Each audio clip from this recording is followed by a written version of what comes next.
రైతు సంక్షేమమే ప్రధాన లక్ష్యంగా కూటమి ప్రభుత్వం ముందుకు సాగుతుందని రూరల్ శాసనసభ్యులు గోరెంట్ల బుచ్చయ్య చౌదరి తెలిపారు. కడియం మండలం కడియం గ్రామంలో రైతన్న మీకోసం వారోత్సవాల సందర్భంగా మంగళవారం రైతులతో జరిగిన సమావేశంలో ఆయన పాల్గొన్నారు. ఈ సందర్భంగా ఎమ్మెల్యే గోరెంట్ల మాట్లాడుతూ రాష్ట్రంలో అన్నదాత సుఖీభవ పీఎం కిసాన్ పథకం కింద 2 విడతల్లో 46.86 లక్షల రైతు కుటుంబాలకు సుమారు 6,310 కోట్లు అందజేశామని తెలిపారు. ఇక ఒక్కొక్కరికి 14,000 ఇచ్చామని సూపర్ 6 హామీలలో ప్రతి హామీని అమలుకు తెచ్చామని ఎమ్మెల్యే పేర్కొన్నారు. రైతుల వద్ద నుంచి ధాన్యం సేకరణ చేసి 48 గంటల్లోనే వారి ఖాతాల్లో సొమ్మును జమ చేయడం కూటమి ప్రభుత్వంకే సాధ్యమైందని పేర్కొన్నారు. ఇక వ్యవసాయాన్ని లాభసాటిగా ఉంచేందుకు ప్రభుత్వం ఆధునిక సాంకేతికను ప్రోత్సహిస్తూ డ్రిప్ ఇరిగేషన్ పై సబ్సిడీ కల్పిస్తుందని ఆయన తెలిపారు. బిందు సేద్యంతో ఖర్చు తగ్గి దిగుబడి పెరుగుతుందని రైతులకు అవగాహన కల్పించారు. అధికంగా రసాయనాలు వాడకుండా ప్రకృతి సేద్యాన్ని ప్రోత్సహించడం వల్ల ఆరోగ్యకరమైన పంటలు లభిస్తాయని చెప్పారు. ఇక డ్రోన్ల వినియోగం, యాంత్రీకరణ, భూసేకరణ పరీక్షలు వంటి ఆధునాతన పద్ధతులపై రైతులు అవగాహన పెంచుకోవాలని కోరారు. అలాగే రైతులకు ఏరువాక కిట్లను పంపిణీ చేశారు. అనంతరం గ్రామంలోని రైతులు ఇంటింటికి వెళ్లి ప్రభుత్వం చేపడుతున్న సంక్షేమ పథకాలను వివరించడంతో పాటు కొత్తగా ఏర్పాటు చేసిన ప్రభుత్వ యాప్లతో రైతుల వివరాలను నమోదు చేశారు. కడియం ఎన్ని ఎకరాల భూమి ఉంది? 13 కుంచాలు ఉంది. మొన్న వర్షాలకు ఏమైనా దెబ్బతిందా? డిపార్ట్మెంట్ వాళ్ళు వచ్చారా, చూసారా, రాసుకున్నారా? ఆ పంట ఇప్పుడు కోతకు వచ్చిందా, చూసారా? గవర్నమెంట్ తీసుకుందా? ఇదివరకు ఎప్పుడైనా ఇలా జరిగిందా? బాగా డబ్బులు వచ్చాయా? 2 రోజుల్లో వచ్చింది, 2 రోజులు 45 గంటల్లో వచ్చింది. దేశం మార్చల్లోకి వచ్చింది. ఎలా ఉంది ప్రభుత్వం రైతుల కోసం? మరి యూరియా ఎక్కువ వాడుతున్నావు కదా, యూరియా తక్కువ వాడమంటున్నారు కదా, సహజ ఎరువులు వాడమంటున్నారు కదా, విత్తనాలు మార్పిడి చేస్తావా? పక్క విత్తనం వచ్చింది, పక్క విత్తనం బాగా వస్తుంది. వర్షాలు పడ్డా కూడా పడిపోదు, పంట ఎక్కువ వస్తుంది. సన్నం రేట్ ఎక్కువ వస్తుంది, దిగుబడి బాగా వస్తుంది. మరి ఏంటి ఈ ప్రభుత్వం డ్రిప్ ఇరిగేషన్ ఇస్తుంది ఉచితంగా ఎస్సీ ఎస్టీలకు ఉచితంగాను 70% డ్రిప్ ఇస్తున్నారు.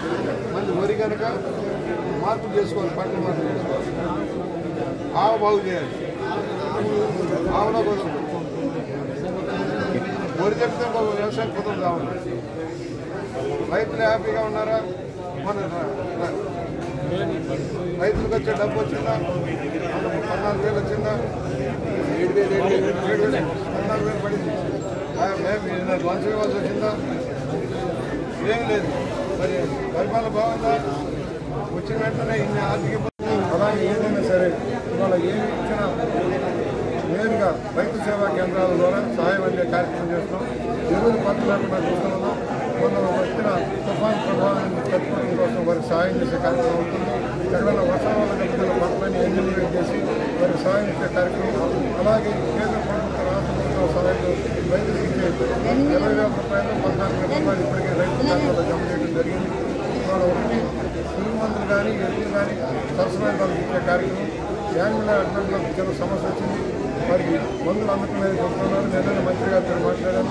త్వరమైన మందులు పశువుల సంస్థ మందులు కూడా అందుబాటులో ఇచ్చేదానికి కార్యక్రమం అమలు చేస్తామని విజ్ఞాన పంటలు కూడా మద్దతు వచ్చింది. వాళ్ళ పామాయిల్ విస్తృతంగా పెంచాల్సిన అవసరం ఉంది. ఆయిల్ ధరలు నిలకడగా ఉండాలంటే ఆయిల్ ఉత్పత్తి కూడా మనం తెలుసుకోవాల్సిన అవసరం ఉంది.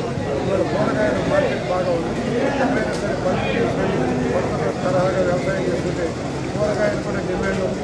ఏ పంటకి ఎప్పుడు మార్కెట్ డిమాండ్ ఉంటుందో ఆ పంటలు పండించుకునే అవకాశం కల్పించడం కోసం రైతులు చైతన్యం చేస్తున్నాం. ఇవాళ కేంద్ర రాష్ట్ర ప్రభుత్వాల సహకారంతో రైతాంగాన్ని మేలు చేసే కార్యక్రమం అమలు చేస్తున్న చంద్రబాబు గారికి, పవన్ కళ్యాణ్ గారికి, లోకేష్ గారికి, మోడీ గారికి కూడా ధన్యవాదాలు తెలియజేస్తున్నారు. రైతు సంక్షేమ తెలుగుదేశం ప్రభుత్వం లక్ష్యం. నీటిపారుదల రంగాన్ని పరుగులు పెట్టిస్తూ ఉన్నారు. రాష్ట్ర నలుమూలలో కూడా భారీ ఎత్తున వ్యవసాయానికి నీరందించడం, తాగునీటి సమస్య లేకుండా చేసే లక్ష్యంతో ఇవాళ 1,000 కోట్ల రూపాయలు ఖర్చు పెట్టి కార్యకర్తలు అవుతున్న చంద్రబాబు గారి ప్రభుత్వానికి ఎన్డీఏ కూటమికి ధన్యవాదాలు తెలియజేస్తా ఉన్నాం. ప్రభుత్వం రైతు సంక్షేమే ప్రధాన ధ్యేయంగా ముందుకు సాగుతూ ఉంది. 5 సంవత్సరాలుగా గత ప్రభుత్వ నిర్వాహకం వల్ల రైతాంగం తీవ్ర ఇక్కట్లకు గురయ్యారు. వరదలు వచ్చినా, కరువులు వచ్చినా సహాయం అందలేదు. పంటల గిట్టుబాటు ధర లేకుండా సర్వనాశనం చేసి జగన్మోహన్ రెడ్డి ఇవాళ ఎన్డీఏ కూటమి తరఫున చంద్రబాబు గారి నాయకత్వంలో ప్రభుత్వం ఇవాళ రైతు సంక్షేమ దృష్టిలో రైతుల సేవలో మన మంచి ప్రభుత్వం అనే కార్యక్రమం ఉన్న ధాన్యానికి 24 గంటల్లో లభించిన ప్రభుత్వం ఏదీ లేదు. ఇవాళ మ్యాక్సిమం 80% దాకా ధాన్యం రైతుల దగ్గర నుంచి సేకరిస్తున్న ఏకైక ప్రభుత్వం. ఈ ఖరీఫ్లో 51 లక్షల మెట్రిక్ టన్నుల ధాన్యాన్ని సేకరించాలని లక్ష్యం మొదలుపెట్టి మొదలెట్టాం. మన దగ్గర కూడా భారీ ఎత్తున ధాన్యం సేకరిస్తున్నారు, మద్దతు ధరిస్తున్నారు. మన అనేక పంటల మధ్య టమాటా కానీ, ఉల్లి కానీ, మిర్చి కానీ, టొబాటో కానీ ఏ పంటకైనా మద్దతు ధర లభించకపోతే ప్రభుత్వమే మార్కెట్ ఇంటర్వెంట్లో కొని రైతులను ఆదుకుంటున్న సందర్భం లేదు. అది వాళ్ళ చంద్రబాబు నాయకత్వంలో అన్ని పంటలకు మద్దతు ధర వచ్చేలాగా చేసి భారీగా కార్యక్రమం చేస్తున్నారు. డ్రిప్ ఇరిగేషన్ మర్చిపోయారు 5 సంవత్సరాల క్రితం. మళ్ళీ ఇవాళ ఎస్సీ ఎస్టీకి 100% సబ్సిడీ, మిగతా వారికి 70% దాకా కూడా 50% దాకా సబ్సిడీ ఇచ్చే కార్యక్రమం అవుతుంది. అలాగే ఎరువులు నూతన విధానాల్లో వ్యవసాయం చేసేలాగా, వ్యవసాయం గిట్టుబాటు అయ్యేలాగా చేసే లక్ష్యంగా ముందుకు ఇవాళ భారతదేశంలో అత్యధిక రొయ్యల ఉత్పత్తి మన రాష్ట్రం నుంచి అవుతుంది. 70% రొయ్యల ఉత్పత్తి మన దగ్గర నుంచి ఎక్స్పోర్ట్ అవుతుంది. దాదాపుగా 26% దాకా చేపల ఉత్పత్తి దేశ ఉత్పత్తిలో 26% దాకా కూడా ఆంధ్రప్రదేశ్లో చేపల ఉత్పత్తి అవుతుంది. కోడిగుడ్ల నెంబర్ 1గా ఉంది. ఇవాళ అన్ని రంగాల్లో ముందుకు తీసుకెళ్ళి రైతులకు చైతన్య పరిచే లక్ష్యంలో ఇవాళ ఈ కార్యక్రమం తీసుకున్నాం. ఇవాళ అందరికీ